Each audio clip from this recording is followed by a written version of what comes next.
আসসালামু আলাইকুম অষ্টম শ্রেণীর সুপ্রিয় শিক্ষার্থীবৃন্দ, আশা করছি তোমরা সকলে ভালো আছো। আজকে শুরু করব তোমাদের বিজ্ঞান অনুশীলন বইয়ের 111 নম্বর পৃষ্ঠা থেকে।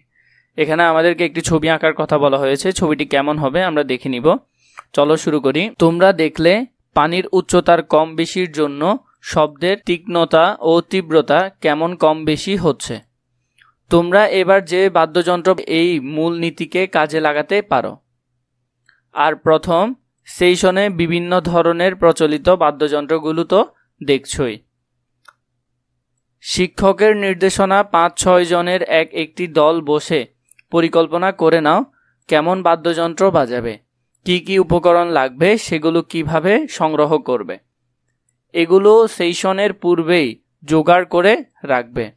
দলের প্রত্যেকে আলাদা আলাদা একটা বাদ্যযন্ত্রের পরিকল্পনা করো। তোমার পরিকল্পনা নিচে এঁকে রাখো। এখানে যে বাদ্যযন্ত্রটি আঁকবো সেটির নাম হলো বাঁশের বাঁশি। এরপরে দেখো আমার পরিকল্পনা, আমি বাঁশের বাঁশি তৈরি করব। এবার দলের অন্যদের পরিকল্পনা দেখো। তোমারটা সহ বাকি সবার পরিকল্পনা দেখে সিদ্ধান্ত নাও কোনটি সবচেয়ে ভালো পরিকল্পনা হয়েছে। এবার সবাই মিলে সেই বাদ্যযন্ত্রটি বাজাবে।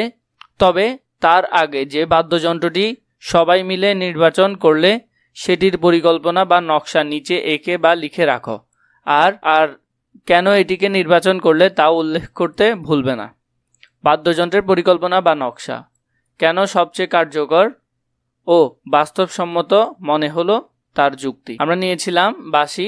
এই বাদ্যযন্ত্রটি অন্যান্য বাদ্যযন্ত্র থেকে বেশি কার্যকর এবং বানানো সহজ। এই বাঁশিতে একটি ফাঁপা নল ব্যবহার করা হয় যা মূলত স্ট্র দিয়ে বানানো যায়। এই বাদ্যযন্ত্রের শক্তির রূপান্তর দেখা যায়।